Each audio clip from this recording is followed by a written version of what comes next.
Hello friends, welcome back to our channel. ഇന്നൊരു വഴുതനങ്ങ കറിൻ്റെ recipe പറഞ്ഞിട്ടെ. അടിപൊളി ടേസ്റ്റ് ആയിട്ടുള്ള ഒരു കറിയാണ് കേട്ടോ. ഒരു ഗ്രേവി ടൈപ്പ് ആയിട്ടുള്ള കറിയാണ്, പുളിങ്കറിയാണ്. നല്ല ടേസ്റ്റാണ്. ചോറിൻ്റെ കൂടെ അത് കഴിക്കാനായിട്ട് സൂപ്പറാണ്. നമുക്ക് മീൻ കറിയൊക്കെ ഒഴിച്ച് കഴിക്കണ ആ ഒരു ഫീലാണ് കേട്ടോ ഈ ഒരു കറി ഒഴിച്ച് കഴിക്കുമ്പോൾ കിട്ടുന്നത്. അപ്പോൾ വേറെ ഒന്നും തന്നെ ചോറിൻ്റെ കൂടെ ഇല്ലെങ്കിലും ഈ ഒരു കറി മാത്രം മതിയാവട്ടെ നമുക്ക് ചോറ് കഴിക്കാനായിട്ട്. അപ്പോൾ ഇതിൻ്റെ റെസിപ്പി എങ്ങനെയാണെന്ന് നോക്കിയാലോ. അതിന് മുമ്പായി നിങ്ങൾ എൻ്റെ ചാനൽ ആദ്യമായിട്ടാണ് കാണുന്നതെന്നുണ്ടെങ്കിൽ ഒന്ന് സബ്സ്ക്രൈബ് ചെയ്യണേ, അടുത്തുള്ള ആ ബെല്ലൈക്കണും കൂടി ക്ലിക്ക് ചെയ്യണേ. അപ്പോൾ നമുക്ക് നോക്കാം. ആദ്യം തന്നെ ഞാനിവിടെ ഒരു 4-5 വഴുതനങ്ങ എടുത്തിട്ടുണ്ട് കേട്ടോ. അപ്പോൾ ഇതുപോലെ കട്ട് ചെയ്തതാണ്, നടുവായി കട്ട് ചെയ്തിട്ട് ജസ്റ്റ് ഒന്ന് ഇങ്ങനെ വരഞ്ഞു കൊടുത്തതാണ്. അപ്പോൾ അത് നമുക്കൊരു കടായിലിട്ടിട്ട് ജസ്റ്റ് ഒന്ന് ഫ്രൈ ചെയ്തെടുക്കാം കേട്ടോ. അപ്പോൾ ഒരു അല്പം വെളിച്ചെണ്ണ ഒഴിച്ചിട്ട് നല്ല പോലെ തന്നെ ഇതൊന്ന് ഫ്രൈ ചെയ്തെടുക്കാം. അപ്പോൾ ഒരു 5-10 മിനിറ്റ് ഇതുപോലെ ഒന്ന് ഫ്രൈ ചെയ്തതിന് ശേഷം നമുക്കിതൊന്ന് കോരി മാറ്റി വെക്കാം.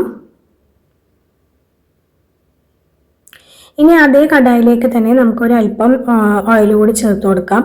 എന്നിട്ട് അതിലേക്ക് ഇതുപോലെ ഒരു 4-5 കൊച്ചുള്ളിയും ഒരു വെളുത്തുള്ളിയും ഒരു കഷ്ണം ഇഞ്ചിയും ചേർത്ത് കൊടുക്കുന്നുണ്ട്. എന്നിട്ട് നല്ലപോലെ ഒന്ന് മൂപ്പിച്ചെടുക്കാം. ഇനി ഇതിലേക്ക് 2 തക്കാളി എടുത്തിട്ട് ഇതുപോലെ കട്ട് ചെയ്തിട്ട് അതുകൂടി ചേർത്ത് കൊടുക്കാം കേട്ടോ. എന്നിട്ട് ഇതെല്ലാം കൂടി നല്ലപോലെ തന്നെ ഒന്ന് വഴറ്റി കൊടുക്കാം. അപ്പോൾ ഒരു 5 മിനിറ്റ് നല്ലപോലെ ഒന്ന് വഴറ്റിയതിന് ശേഷം തക്കാളിയൊക്കെ സോഫ്റ്റായി വന്നതിന് ശേഷം നമുക്ക് ഇതൊന്ന് കോരി മാറ്റി വെക്കാം കേട്ടോ. അപ്പോൾ നമുക്കിതൊന്ന് മിക്സിയിലെ ജാറിലിട്ടിട്ട് ഒന്ന് പേസ്റ്റ് ആക്കി എടുക്കണം കേട്ടോ. അപ്പോൾ അതുപോലെ ആക്കിയെടുക്കാം. ഇനി ആ ഒരു കടായിലേക്ക് തന്നെ നമുക്കൊരു അല്പം ഓയിൽ കൂടി ചേർത്ത് കൊടുത്തിട്ട് ഒരു 1/4 ടീസ്പൂൺ ഉലുവയും 1/4 ടീസ്പൂണ് ചെറിയ ജീരകവും കൂടി ചേർത്ത് കൊടുക്കാം. എന്നിട്ട് ഇതുപോലെ ഒരു പകുതി സവാളയും ഒരു പച്ചമുളകും അരിഞ്ഞത് ചേർത്ത് കൊടുത്തിട്ട് നല്ലപോലെ ഒന്ന് വഴറ്റി കൊടുക്കാം. ഇനി ഇതിലേക്ക് നമ്മൾ പേസ്റ്റ് ആക്കി വെച്ചിട്ടുള്ള ആ ഒരു മിക്സ് കൂടി ചേർത്ത് കൊടുക്കാം കേട്ടോ. എന്നിട്ട് നല്ല പോലെ തന്നെ ഒന്ന് തിളപ്പിച്ചെടുക്കാം. ഇനി ഇതിലേക്ക് നമുക്ക് പൊടികൾ ആഡ് ചെയ്ത് കൊടുക്കാം. 1 ടീസ്പൂൺ നിറയെ കാശ്മീരി ചില്ലി പൗഡർ ചേർത്ത് കൊടുക്കുന്നുണ്ട്. 1 ടീസ്പൂൺ മല്ലിപ്പൊടിയും 1/2 ടീസ്പൂൺ മഞ്ഞൾപ്പൊടിയും കൂടി ചേർത്ത് കൊടുക്കുന്നുണ്ട് കേട്ടോ. എന്നിട്ട് നല്ല പോലെ ഒന്ന് മിക്സ് ആക്കി എടുക്കാം. ഇനി ഇതിലേക്ക് ഒരു നെല്ലിക്ക വലുപ്പത്തിലുള്ള പുളിയുടെ വെള്ളം കൂടി ചേർത്ത് കൊടുക്കണം കേട്ടോ. പുളി ഒരുപാട് കൂടി പോകരുത്, അത് ശ്രദ്ധിക്കണം.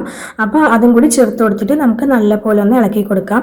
ഇനി ഇതിലേക്ക് ഒരു 1/4 ടീസ്പൂൺ കുരുമുളക് പൊടി കൂടി ഞാൻ ചേർത്ത് കൊടുക്കുന്നുണ്ട് കേട്ടോ. അപ്പോൾ നല്ല പോലെ തന്നെ ഒന്ന് മിക്സ് ആക്കി എടുക്കാം. ഇനി ആവശ്യത്തിന് ഉപ്പ് കൂടി ചേർത്ത് കൊടുക്കാം കേട്ടോ. ഇനി നമ്മൾ ഫ്രൈ ആക്കി വെച്ചിട്ടുള്ള ഒരു വഴുതനങ്ങ കൂടി ഇതിലേക്ക് ഇട്ട് കൊടുത്തിട്ട് ഇനി നല്ല പോലെ തന്നെ ഒരു 10-15 മിനിറ്റോളം ഒന്ന് തിളപ്പിച്ചെടുക്കണം. അപ്പോൾ നമുക്കൊന്ന് അടച്ച് വെച്ചിട്ട് ഇതൊന്ന് കുക്ക് ചെയ്തെടുക്കാം കേട്ടോ.